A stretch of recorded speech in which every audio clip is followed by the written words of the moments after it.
being diagnosed with PCOS can be so overwhelming and so hard. It can make you feel hopeless and helpless, and sometimes you feel like this is just too much and why is this happening to me. It's just so bad that the symptoms will make you feel like, oh my, I want to give up, I can't go on with this is so hard on me, why will I do this and this and this and this. You don't have a choice, I don't have a choice, we don't have a choice. We just have to accept that we are sick and take care of ourselves first. You need to accept that you are sick to be able to tackle the issue. If you don't accept that you are sick, there's no way you'll be able to tackle the condition. So today I'm going to share with you how I was able to manage my PCOS symptoms naturally, and how I was able to overcome all the stress, the struggles, and also how I was able to conceive with polycystic ovarian syndrome.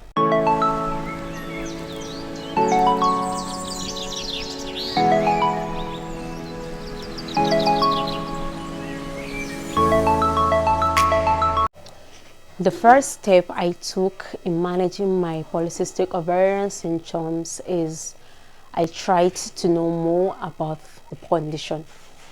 I tried to know what the condition is all about. I tried to know what the condition entails. I tried to know what really leads to the condition and how it's related to me and how I'm going to tackle it. So the first thing I did was diving in, because I think I started having symptoms of polycystic ovarian syndrome since 2018 when I was in School of Nursing, and then I've been seeing gynecologists since then. I can remember I saw one of the gynecologists there. He was an Egyptian, if I'm not mistaken. The man told me that I shouldn't worry. I told him I was having irregular period because I was not having my period for 3 months then, and it even exceeded to 6 months then. So I complained to him, and the man told me that it's very normal. That do I know why Fatima radiallahu anha, the daughter of the Prophet sallallahu alaihi wasallam, was called Zara? And I said no. He said it was because she don't menstruate. And one funny thing was, then when I was not menstruating, it was not that I was developing any symptoms. No, I was getting chubbier, my face was getting fairer, I was looking so beautiful then, but I was a little bit lazy. So him saying that makes me feel like, yeah, this man is saying the truth and everything. So I didn't even bother to tackle it. Even when I came back home after finishing school, it was not something I paid attention to. It was not something I don't even know what PCOS is. I met a gynecologist, I think a year after, or is it 2020 or 2019? I think 2019, like late 2019. I saw a gynecologist and he told me I had hormonal imbalance, and he prescribed combination 3 for me. I didn't take it. Like, I didn't buy it. I think I am going to be okay. Like, I don't even know, because I was not even paying attention to it. I don't know how bad PCOS is. I wish I knew how bad it is. Then I would have tackled it before everything else. So I didn't tackle my condition then, and that is how it leads to the manifestation of many of the symptoms. So that's what I do. I try to know my condition very well, more about the condition, and that was the first step I took in tackling my condition. So the second phase I took when managing my symptoms was, after trying to know more about the condition, I tried to come to terms that I'm sick. Like, Nasiba, you are sick. This is your reality. This is not something like malaria or fever or diarrhea that will just come for a week or two and it will go away. This is something that you have to battle with maybe in the next 3, 4, and 10 years to come. So I try to come to terms that I'm sick, and the only way for me to take care of this is to take care of it. So that's the second stage, and it really helps me mentally, because I became more prepared for whatever is that is going to happen. I try to enlighten myself more, and I try to tell people about it. I try to explain it to my mom, to my siblings, and yeah, I had the people the person I was dating then, because I was not yet married. I also told him about it. So I try to tell myself every single day that you have PCOS and this is what is going to happen. So after then, I took the thoughts phase. That's the thoughts phase that I took. So I think around 2020, I think 2020, late 2020, my symptoms started getting severe because I got a job at my current working place, and I was working also in a private sector, and I didn't leave the job. I was working at the two places then. So the stress was too much. And one thing about PCOS is if you are stressed out, the more stress you get, the more symptoms you accumulate, the more insulin resistance and stuffs. So I was so exhausted and stressed out that my symptoms were manifesting. I started developing this pot belly. I started developing the acne. I started getting fatter. I started getting, like, many of the symptoms were presenting, but most importantly then, I had insomnia and I was so lazy. So I tried to be more consistent in going to the hospital, but I was not that consistent then. Even then, I was not that consistent. So it was after I got married 2021, and I got married January 2021. So January, I was supposed to see my period at the end of the year, and my period was not there. So I was having all the cramps, all the symptoms of me having period, and my period is not there. So we thought I was pregnant. We went for scanning and PT test. It was negative. Wow. February, it was same. March, it was same. I was like, babe, you need to take care of yourself now. Like, before I got married, it was, yeah, I was at times that I was sick, but I was not even more serious till when I got married. So, you know, our society, you just get married and you've not conceived. That's a big taboo, right? I think I started frequenting the hospital regularly as of June, July, if I'm not mistaken. We went to the hospital together with my husband, and we saw a general doctor. We went to OPD and we saw a doctor there. He requested for all these hormonal tests and stuff. So I did it. After 1 month, the results were out. I was transferred to gynae ward, I think around July, if I'm not mistaken, July, August. And when I went there, there is no cover up. I was told that this is what is wrong with me, and I told them that I know. So I started going to hospital, and we were consistent. I was consistent with the treatment, and I was just being consistent with the treatment, but still I felt it was not working. I was still having symptoms, and the drugs I was taking had so much side effects that I'm just feeling like, is this working? And coupled with the symptoms I'm having at home, oh my god, it was horrible, and it was not something that I want anyone to go through it. So fast forward to January 9th, 2022. That's the 5th step I took.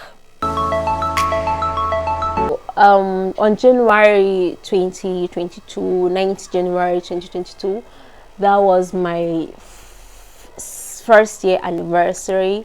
And earlier before that day, we've spoken, me and my husband, that he's going to take me to a herbal medicine.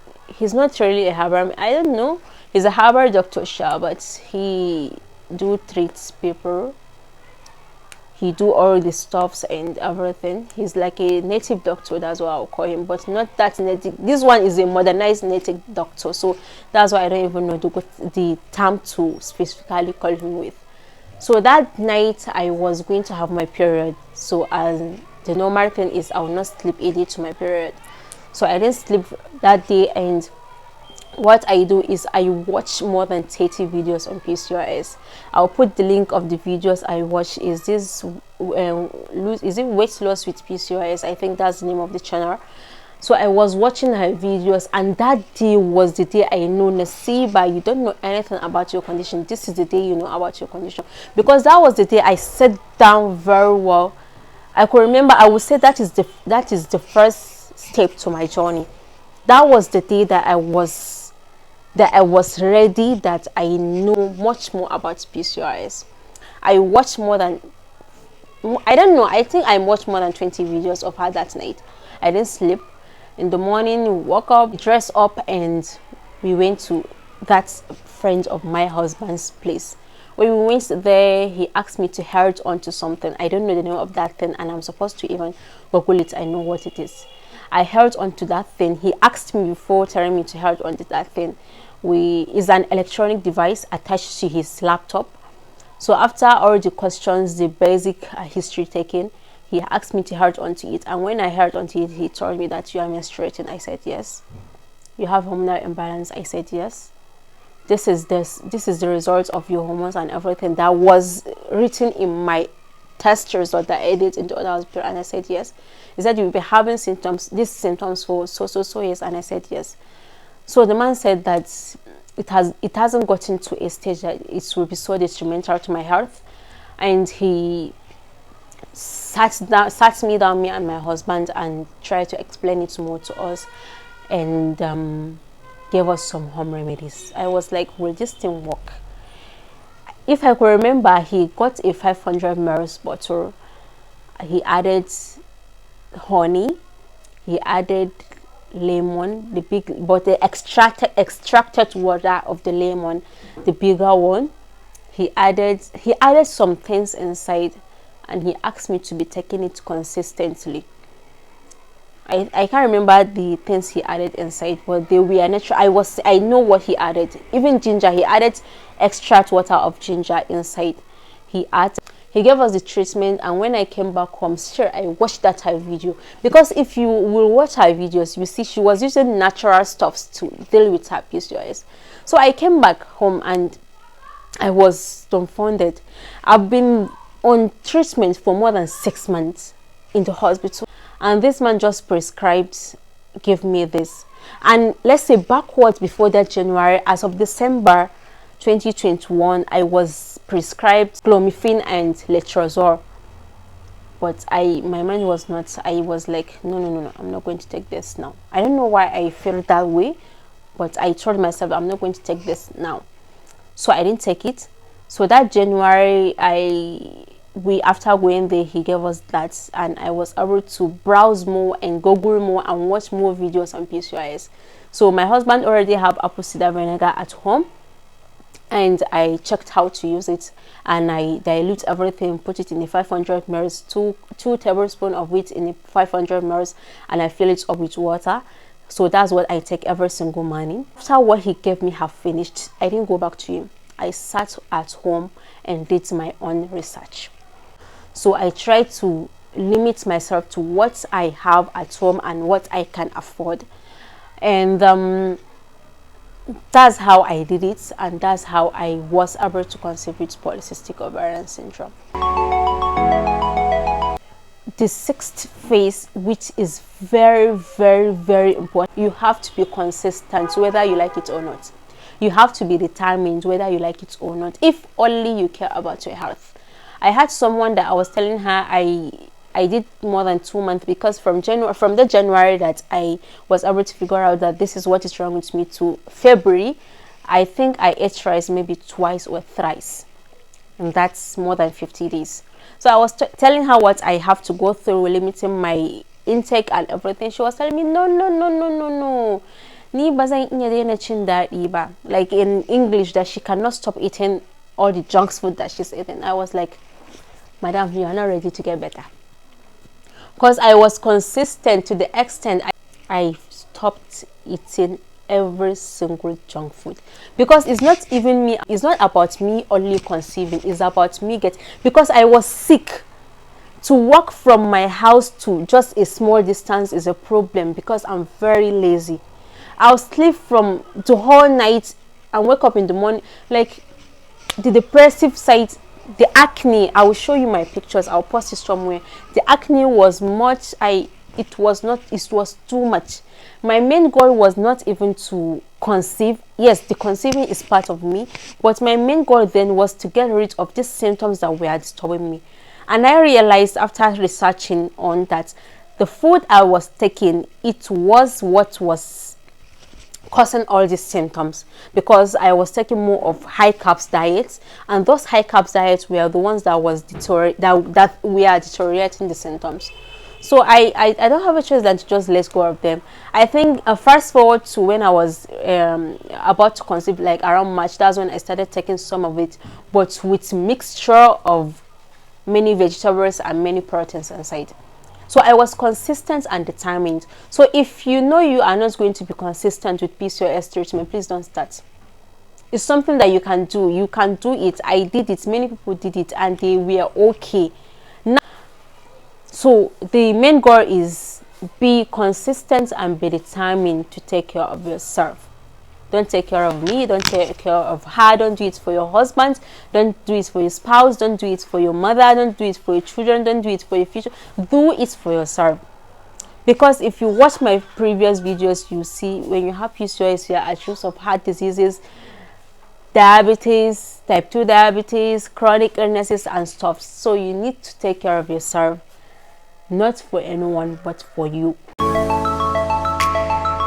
And Alhamdulillah, after following all the protocols, after all the restrictions, after all the prayers, after all the consistency, after all the determination, on 21st March 2022 at 3:22 a.m. I tested positive. Ya Allah. The feelings, I don't know. I just don't know. It was a dream come true, but it was something. Yeah, I know when I was taking all those stuffs, feel it in me. When I lose, because I lose like 8 to 10 kg then. So I told my mom that my body is ready to take it. She was like, "What are you saying?" I said, "I feel ready." So I took Clomid when I think I was ready. I took Clomid around February 19, and I think I conceived around February 28, or I don't know. I conceived around that February, but I didn't go for the test till March 22nd because I had to wait for my period. My period was late for 4 days, I think 2 days. I checked and it was positive. So guys, I did it. If I can do it, you can do it. If we can do it, you too, you can do it. Join me in my next episode where I'm going to talk about I don't think I can even do it step by step. I'll just be doing a short videos or maybe a short clips on the things I use for my treatment, my own treatment.